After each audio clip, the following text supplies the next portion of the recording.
Estamos começando mais uma edição do JR23, um pouco diferente, um novo estúdio, um novo cenário, mas fica tranquilo porque a qualidade da informação você já conhece aqui na tela da TV que mostra você, com algumas novidades também no programa que você vai acompanhar a partir de agora. Muito obrigado você pela sua audiência, pela companhia e sem perder muito tempo, já vamos agora para as manchetes do programa de hoje. Aquilo que é destaque na edição do programa de hoje, você fica sabendo aqui no JR23, joga na tela, vamos ver. Um homem de 39 anos, condenado a 18 anos de prisão por estupro de vulnerável, foi capturado na noite de quinta-feira, na Vila São Sebastião, em Franca. A Polícia Civil de Minas Gerais informou que segue em andamento o inquérito instaurado para apurar as causas e circunstâncias do acidente náutico que matou 6 pessoas no Rio Grande, no último sábado entre Rifaina e Sacramento. A obesidade no Brasil mais que dobrou em menos de 2 décadas e já atinge 1 em cada 4 adultos no país. Em Franca, o cenário é ainda mais preocupante. 4 rodadas depois, o Santos pode, enfim, respirar e comemorar 3 pontos. Jogando na Vila Belmiro, pela 4ª rodada, o Peixe venceu o Vasco por 2-1 jogando para um público modesto, apenas 8.000 pessoas, e Pois é, essas são algumas das informações que você vai acompanhar, mas tem muita utilidade pública, tem prestação de serviços, tem também as informações que a galera gosta, né, que são as informações do mundo da bola aqui no JR23. Nossa primeira pausa. Professores como eu saem de férias, mas respeito e atenção não podem sair. Os perigos no trânsito seguem, às vezes até aumentam. Pressa na estrada, carro sem revisão, álcool. E tem um montão de atropelamentos na cidade porque as pessoas não respeitam a faixa. Ou melhor, não respeitam o outro. Pare sempre antes da faixa. A obrigação de parar antes da faixa é do motorista, inclusive quando não há semáforo. Não se distraia com a paisagem. Jamais atravesse a rua olhando no celular ou escutando música. Pensa bem. Custa focar na tua vida pelo menos por alguns instantes? Também procure fazer contato visual com o motorista. Espere ele parar, claro. Férias são para aproveitar a vida. Leve a atenção e o respeito na bagagem. Detran, Governo do Estado de São Paulo.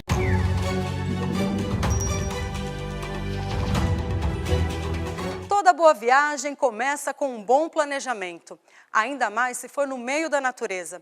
Quem visita cachoeiras, por exemplo, sabe que para aproveitar com segurança é preciso responsabilidade e muita atenção. Por isso, antes de se aventurar, cheque a previsão do tempo. Procure saber mais sobre as trilhas e a presença de animais no local. Chegando lá, avalie o lugar. Fique atento às correntezas e muito cuidado com as pedras. Elas podem ser bem escorregadias. Agora, se você notar um aumento repentino no nível da água, se ela ficar barrenta ou se de repente aparecerem galhos e folhas na correnteza, fique ligado. Pode ser uma cabeça d'água chegando. Elas acontecem quando uma grande quantidade de chuva cai na cabeceira do rio e ao longo de um curso de água. Ao menor sinal, saia correndo da água e se afaste da cachoeira. Lembre-se, a prevenção começa com o conhecimento. Defesa Civil, somos todos nós.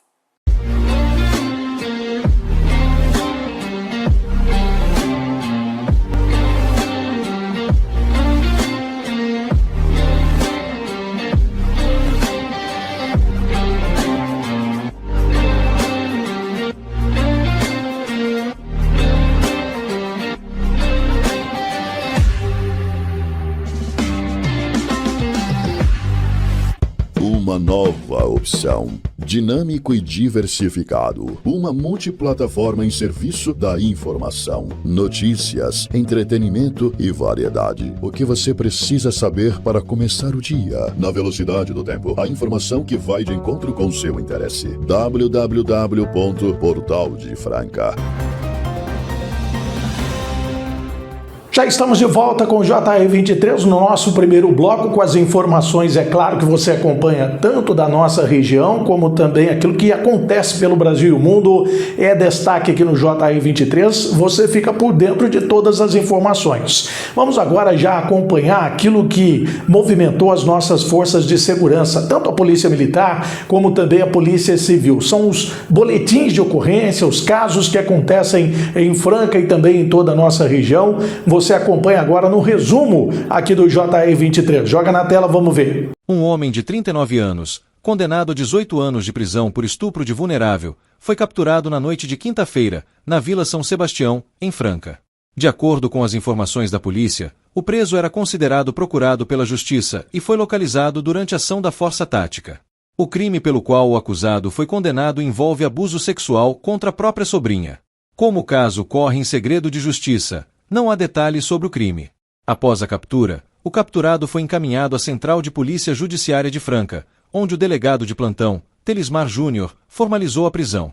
Depois do registro da ocorrência, o condenado foi recolhido ao sistema prisional, onde permanece à disposição da Justiça. A Polícia Civil de Minas Gerais informou que segue em andamento o inquérito instaurado para apurar as causas e circunstâncias do acidente náutico que matou 6 pessoas no Rio Grande, no último sábado entre Rifaina e Sacramento. Uma lancha com 15 ocupantes colidiu contra um pier, quando voltava de bar flutuante à noite. Em nota, a polícia destacou que realiza todas as diligências necessárias e aguarda a conclusão dos laudos periciais. Segundo o texto, novas informações só deverão ser divulgadas após o encerramento das investigações. 6 pessoas morreram após a lancha em que estavam colidir contra um pier no Rio Grande, entre Rifaina e Sacramento, na divisa entre os estados de São Paulo e Minas Gerais. A tragédia aconteceu na noite de sábado, quando o grupo retornava de um bar flutuante. De acordo com o Corpo de Bombeiros de Minas Gerais, 15 pessoas estavam na embarcação. 9 sobreviveram. Entre os mortos estão o piloto, 4 mulheres e uma criança de 4 anos. Todas as vítimas eram moradoras de Franca. A lancha, que tinha capacidade para 8 ocupantes, incluindo o piloto, estava superlotada, segundo a Marinha. Um ciclista de 32 anos ficou ferido após se envolver em um acidente com um carro no fim da tarde desta quinta-feira em Franca. A colisão aconteceu no fim da alça de acesso da rodovia Ronan Rocha, já na Avenida Pedro Henrique Sintra, nas proximidades do posto Travessia. O motorista do carro, um Volkswagen Gol Prata, acessava a alça de ligação em direção ao Jardim Aeroporto quando ocorreu a colisão. O ciclista estava na contramão no momento da batida. Com o impacto, o homem foi arremessado para cima do veículo, atingindo o para-brisa e a parte superior do carro. Ele sofreu ferimentos graves no rosto. Equipes da concessionária Artéries Via Paulista prestaram os primeiros atendimentos até a chegada do resgate. A vítima foi levada para a Santa Casa de Franca. Os ocupantes do automóvel não ficaram feridos. A Polícia Militar registrou a ocorrência. As circunstâncias do acidente serão investigadas. E aquilo que também movimenta o Brasil na área da segurança, né? São muitas ocorrências, casos aí que chamam a atenção e é claro que a gente traz todos os detalhes, né? Temos mais informações direto lá da nossa redação, então vamos acompanhar na reportagem especial aqui do JR23. Fernando nasceu no Recife e não conheceu a mãe. Desde cedo, aos 10 anos, começou a consumir álcool e outras drogas.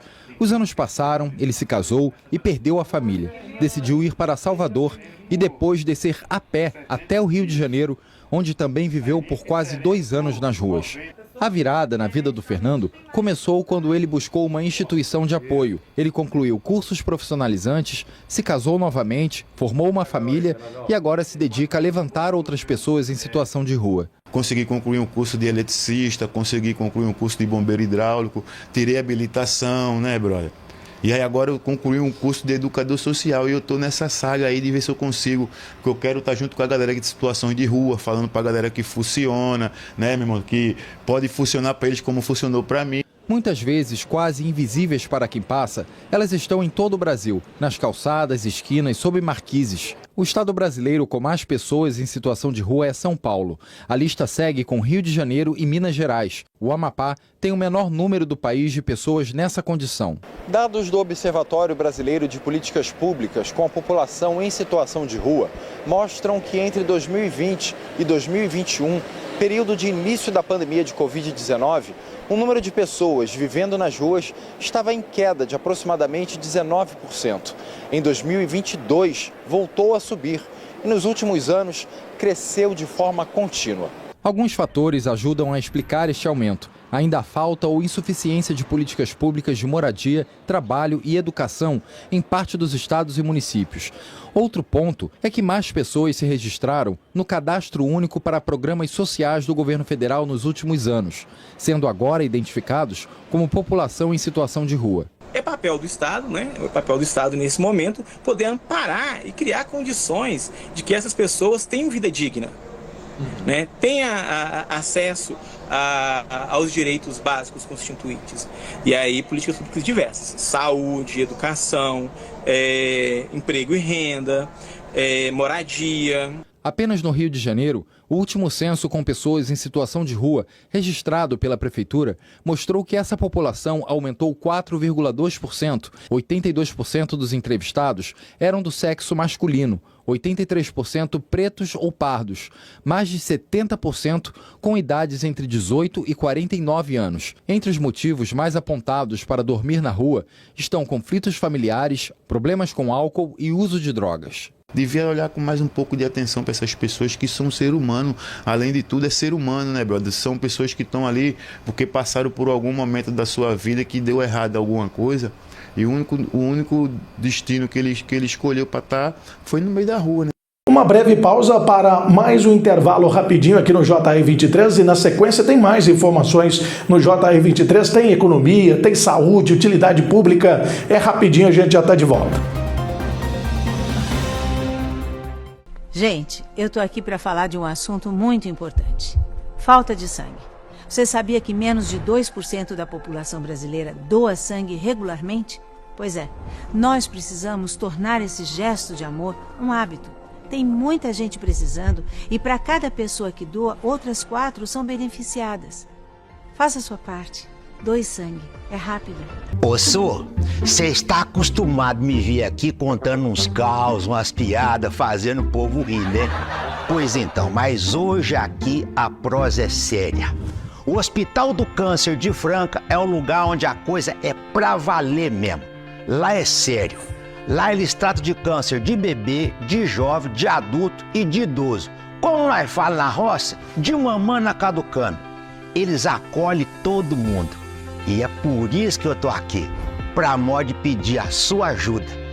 Vamos ajudar o Hospital do Câncer de Franca e cuidar de quem precisa, senhor. Então, meu povo, bora doar, que ajudar é coisa séria, mas não precisa ser sem graça também, né? Bora fazer esse bem acontecer, mexer o doce pra não azedar, bora pra riba que pra baixo é contramão. Então partiu ajudar o Hospital do Câncer de Franca. Seja um parceiro do bem, senhor, porque ajudar é sempre uma coisa boa. Né não? Acontecido.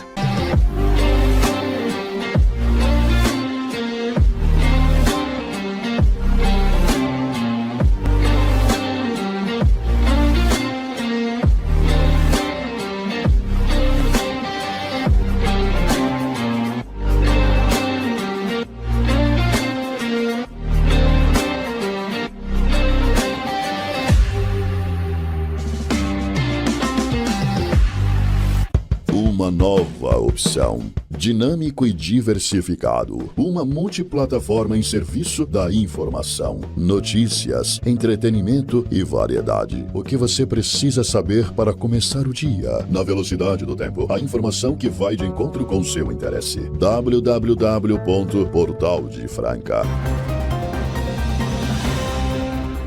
Já estamos de volta com o JR23, agora no segundo bloco do programa, trazendo sempre informações que também te auxiliam no seu dia a dia, aqui na tela da TV que mostra você. Seja bem-vindo, já temos aí reportagens importantes. Essa reportagem aqui, eu chamo a sua atenção para você ficar bem atento e, é claro, né, informações que são cuidadosamente aqui trabalhadas para levar a informação para você. A obesidade no Brasil mais que dobrou em menos de 2 décadas e já atinge 1 em cada 4 adultos no país. Em Franca, o cenário é ainda mais preocupante. 46,54% da população adulta apresenta algum grau de obesidade, percentual superior ao registrado na capital paulista, 37,63%, e acima da média nacional apontada pela pesquisa Vigitel, levantamento anual nas capitais brasileiras, do Ministério da Saúde. A pesquisa Vigitel aponta que o crescimento foi mais acentuado entre adultos de 25 a 34 anos, mulheres e pessoas com ensino médio completo ou superior incompleto. Entre os estados, o Rio Grande do Sul lidera com 42% de obesidade, seguido pelo Rio de Janeiro, 40,6%. Maranhão, 26,8%, e Piauí, 29,5%, apresentam os menores percentuais.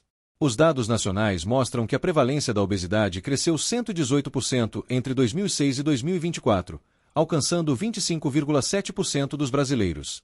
Quando considerado sobrepeso, índice de massa corporal, IMC, acima de 25 kg por metro quadrado, o avanço foi de 46,9% no período, atingindo 62,6% da população adulta. Ou seja, quase 2 em cada 3 brasileiros estão acima do peso.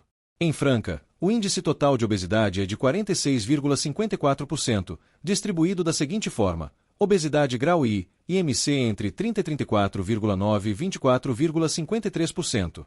Obesidade grau II, IMC entre 35 e 39,9 e 12,84%. Obesidade grau III, IMC acima de 49,17%. O percentual local é superior ao da capital São Paulo, onde a taxa total é de 37,63%, sendo 5,53% de obesidade grau III.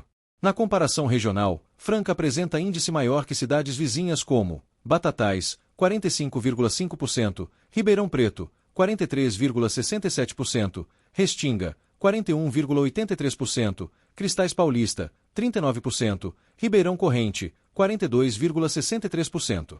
A pesquisa aponta ainda que a obesidade é uma doença multifatorial, crônica e recidivante. Entre os principais fatores está a mudança no padrão alimentar, com maior presença de alimentos ultraprocessados. A própria Vigitel mostra que o consumo de feijão ao menos 5 vezes por semana caiu de 66,8% em 2007 para 56,4% em 2024. Hoje, 25,5% dos brasileiros ingerem 5 ou mais grupos de ultraprocessados por dia, enquanto apenas 21% consomem a quantidade recomendada de frutas e hortaliças. Outro fator é o sedentarismo. Apenas 42,3% praticam atividade física no lazer e menos de 12% se exercitam no deslocamento para trabalho ou escola.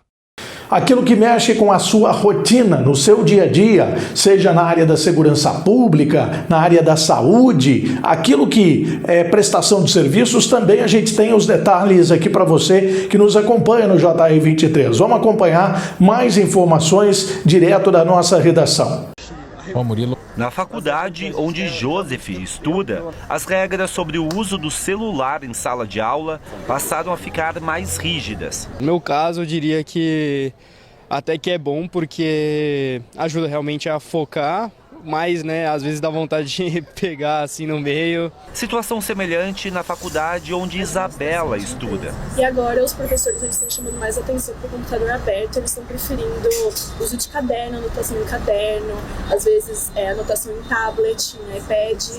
E eu prefiro anotar no caderno porque acho que retém melhor a matéria. Pelo menos 3 universidades particulares passaram a orientar os alunos sobre o uso consciente do celular em sala de aula. Os aparelhos ficam permitidos especialmente para finalidade pedagógica.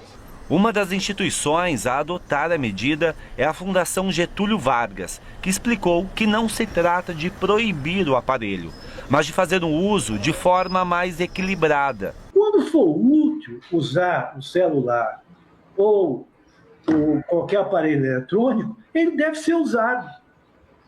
É prejudicial você não usar. Por outro lado, se você vai dar uma aula e está todo mundo na internet, falando com os amigos, namorando, entendeu?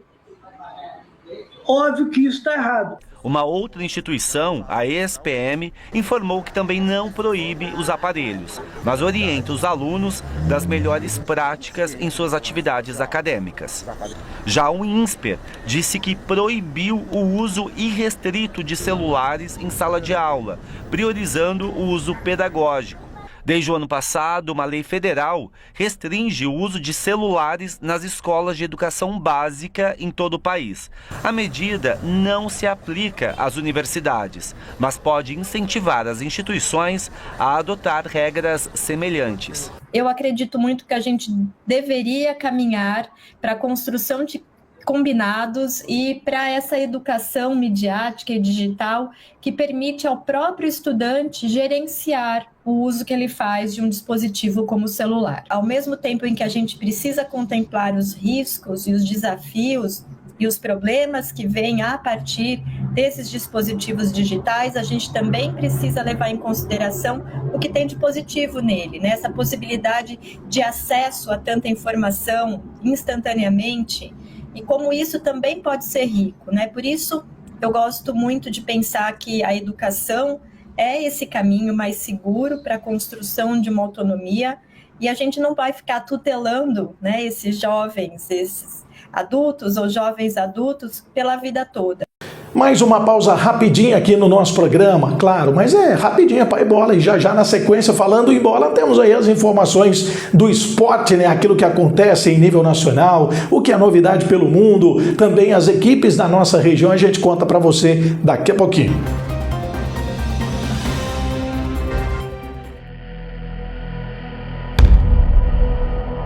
Minha terra tem basquete, tem história e tem chuá. As vozes daqui vibram como em nenhum outro lugar. O basquete mudou minha vida. No Brasil tem basquete, e ser basquete vai além do esporte. É acreditar que a bola vai cair, mesmo quando nada parece dar certo. O Brasil é gigante, diverso. A gente se reconhece no plural. Mas o que temos em comum? O brasileiro é o corre. A gente vai atrás, cria caminhos dentro do impossível, se adapta, faz festa enquanto se supera. Minha terra tem basquete. Tem basquete pra caramba. O brasileiro é criativo, inovador, autêntico, orgânico. A mudança de direção, o ritmo, o suor, a dança, a energia. A gente sua a camisa, a gente ganha, a gente perde, mas a gente brinca, se diverte, a gente dança, a gente vibra, a gente cai, levanta, dá o sangue e celebra as conquistas. Esse é o nosso jeito. Nossa terra, nossa terra, nossa terra, nossa terra, nossa terra. Nossa terra tem basquete. Nossa terra tem basquete e aqui é meu lugar.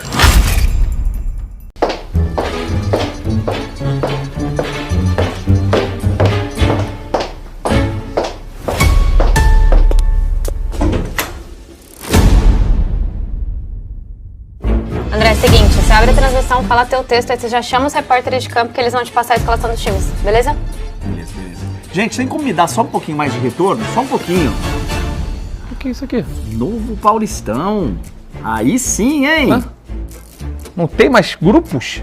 Os times se enfrentam todos dentro de cada pote, mas só enfrentam alguns times dos outros potes. Já sei. Fala, Kleber, tudo bem? Fala aí, André. Entendeu tudo, amigo? Ah, entender eu entendi. Tem uma dúvida ou outra, sim, mas acho que o Luizinho pode ajudar a tirar essas dúvidas aí. Não pode, Luizinho? O que eu sei é o seguinte, que a gente vai ter todos os clássicos. Agora o resto... Rapaziada, eu acho que a gente vai precisar de um especialista. Já sei quem vai explicar pra gente.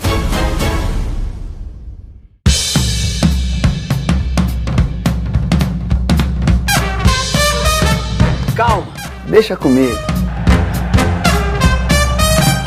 O novo Paulistão está ainda mais emocionante. Todo jogo vale muito. A forma é inspirada na UEFA Champions League, só que é do jeitinho todo nosso. Esqueça os grupos, agora serão 4 potes e os times jogam dentro de cada pote. E contra alguns times dos outros potes. Contra quais times? Aí é sorteio. É claro! São 8 rodadas da primeira fase. E aí vão para os mata-matas os 8 primeiros colocados. independentemente do pote. O Paulistão é o maior campeonato do primeiro semestre do Brasil, sempre com inovações e transmissões que a gente ama. Emoção até o último chute, meu amigo. Ah, pelo jeito isso vai ser bom demais. Vai ser divertido, hein? Vai ser brabo. Sensacional, cara. Pô, sensacional, espetacular. É Paulistão, né? Inventando, inovando e acertando. Entendeu? Calma, confia. Afinal, só o Paulistão é Paulistão. Ai, ai, ai, ui, ui, ui. Abre o olho, vem com a gente.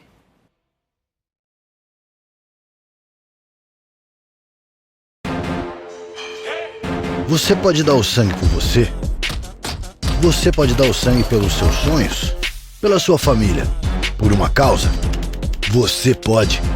Comece hoje e faça disso um hábito.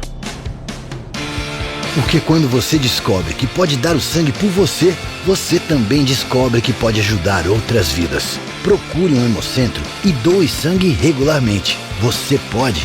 Ministério da Saúde. Confira agora o giro dos grandes clubes, né? Claro, São Paulo, Palmeiras, Corinthians, Santos, né? E as competições mais variadas que acontecem pelo Brasil, e você fica por dentro de tudo aqui no nosso bloco esportivo. 4 rodadas depois, o Santos pode, enfim, respirar e comemorar 3 pontos. Jogando na Vila Belmiro, pela 4ª rodada, o Peixe venceu o Vasco por 2-1 jogando para um público modesto, apenas 8.000 pessoas, e saiu da lanterna do Brasileirão, empurrando o adversário para a última posição do campeonato. Apesar de um início pouco iluminado, Neymar se recuperou e foi o nome do jogo. Foi cirúrgico, convertendo as melhores chances que teve, com direito a um belo gol de cobertura em Léo Jardim. Agora, o time vai à 13ª colocação, com 4 pontos em 3 jogos. O Vasco, por outro lado, mergulha na crise. Sob o comando de Bruno Lazzaroni, que assumiu de forma interina depois da queda de Fernando Diniz, o time ocupa a 20ª posição. No próximo fim de semana, mais uma missão complicada: reverter o resultado ruim na semifinal do Carioca diante do Fluminense. No último domingo, no jogo de ida, o time perdeu por 1-0 para o rival. No, en cuanto a Neymar, la conversa fue después de Novo Horizontino, ¿sí? Que eu gostei de partida dele. Cuando todo mundo o miraba otra cosa, muchas veces treinadores vemos situaciones, ¿sí? No jogo que digo, este jugador está bien, aunque sea o criticado por todos, hay cosas que, bueno, que eu rescato como positivas, no en él, sino en todos los jugadores. Entonces, eu o celebro que él haya jugado con Novo Horizontino 90 minutos, ¿sí? En una partida forte. Hoy ha completado también 90 minutos y fue determinante, fue decisivo. En cuanto a eso, concordo, él teve mucha participación en Novo Horizontino y bueno, no teve la efectividad que teve hoy. Y con un jugador como él, eu en prelazado falei de efectividades. Entonces, él o primero que agarra a bandera, decimos, profesor, si você quiser efectividades, aquí Neymar marca presencia de esa efectividad. Entonces, acho que bueno, que eso fala por sí mismo. As semifinais do Campeonato Paulista estão definidas e prometem fortes emoções no próximo fim de semana. Após reunião que confirmou datas, horários, locais e transmissões, os 4 classificados entram em campo em jogos únicos que valem vaga na grande decisão estadual. No primeiro duelo, o Novo Horizontino recebe o Corinthians em Novo Horizonte. A equipe do interior aposta na força como mandante para tentar surpreender o time da capital, que chega embalado pela campanha consistente nas fases anteriores. O clássico entre Palmeiras e São Paulo fecha a rodada semifinal. O confronto coloca frente a frente 2 dos maiores campeões estaduais, em mais um capítulo da histórica rivalidade paulista.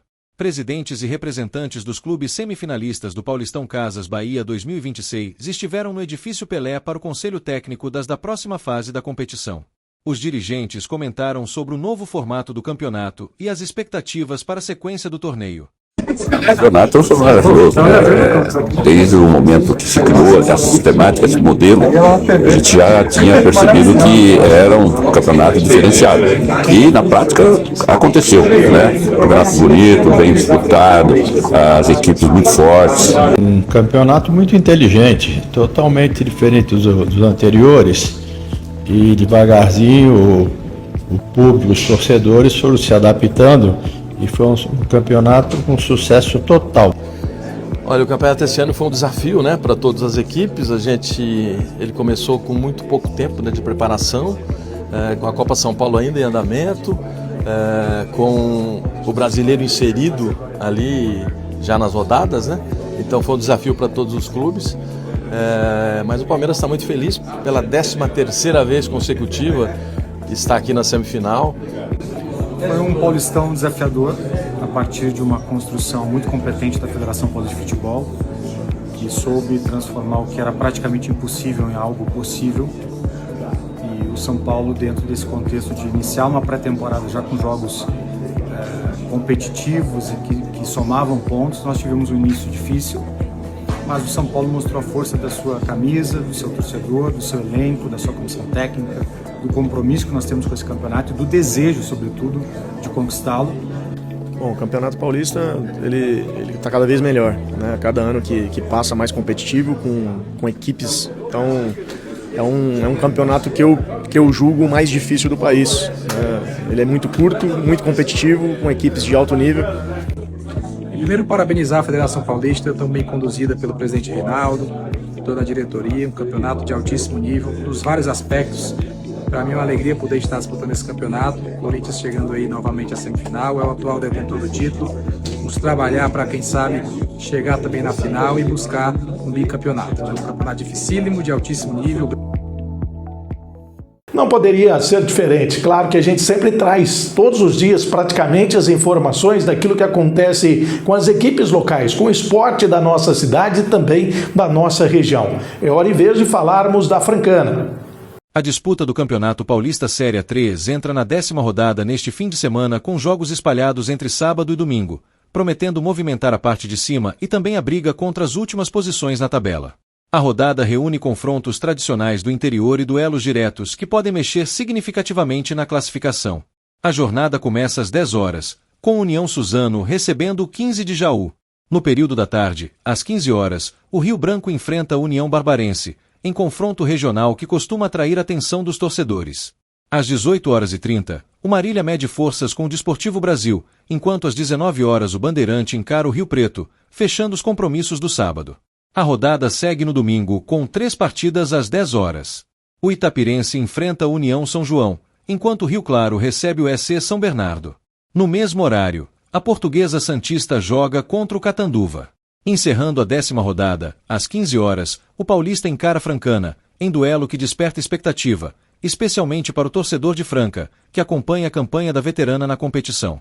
Com a competição se aproximando da reta intermediária da primeira fase, cada ponto passa a ter peso ainda maior. As equipes buscam se consolidar no G8, zona de classificação à próxima fase, enquanto outras tentam reagir para se afastar das últimas colocações. A 10ª rodada pode marcar mudanças importantes na tabela e já começa a desenhar o cenário da disputa por vagas no mata-mata da Série A3.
É bom, mas passa rápido. O JR23 está chegando ao seu final no programa de hoje, mas claro, já deixando o convite do nosso encontro marcado, né? Com informação aqui na tela da TV que mostra você. Um abraço, boa noite e até amanhã.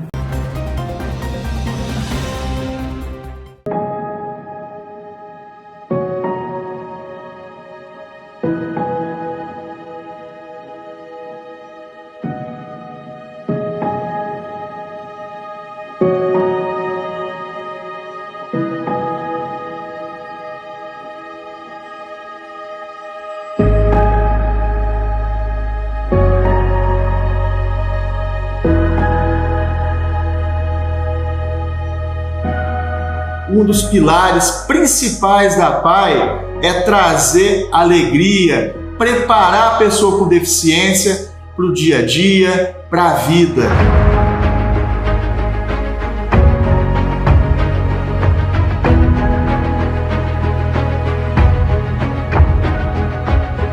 Então é essencial a gente ter uma autonomia para a vida.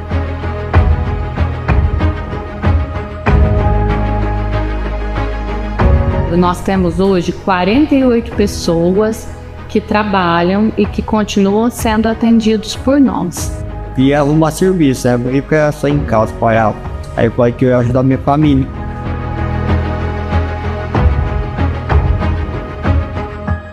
Para participar, onde o senhor estiver, você pode estar orgulhoso de mim, que eu vou criar a sua casa.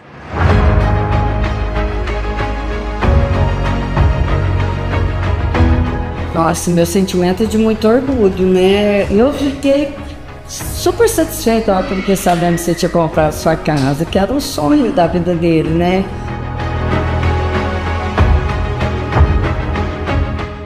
A gente vê que o trabalho, principalmente quando você pensa que a pessoa com deficiência, ele trabalha e ele tem que ter uma autonomia, o serviço no domicílio, ele auxilia muito quando a pessoa com deficiência não tem rede de apoio, porque a rede de apoio acaba sendo a PAI.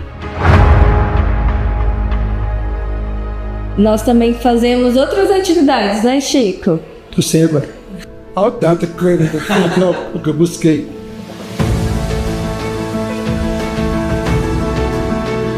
A instituição, ela tem por missão a transformação da vida das pessoas com deficiência e suas famílias. Eu me sinto em casa. Porque a PAI é aquilo assim, é um contexto de amor. Porque foi na PAI que eu aprendi a amar. É uma construção de conhecimento o tempo inteiro aqui. A gente entra aqui achando que sabe alguma coisa, mas no fundo a gente não sabe absolutamente nada. E a gente sabe que ter direito é uma coisa, mas chegar neles é muito difícil.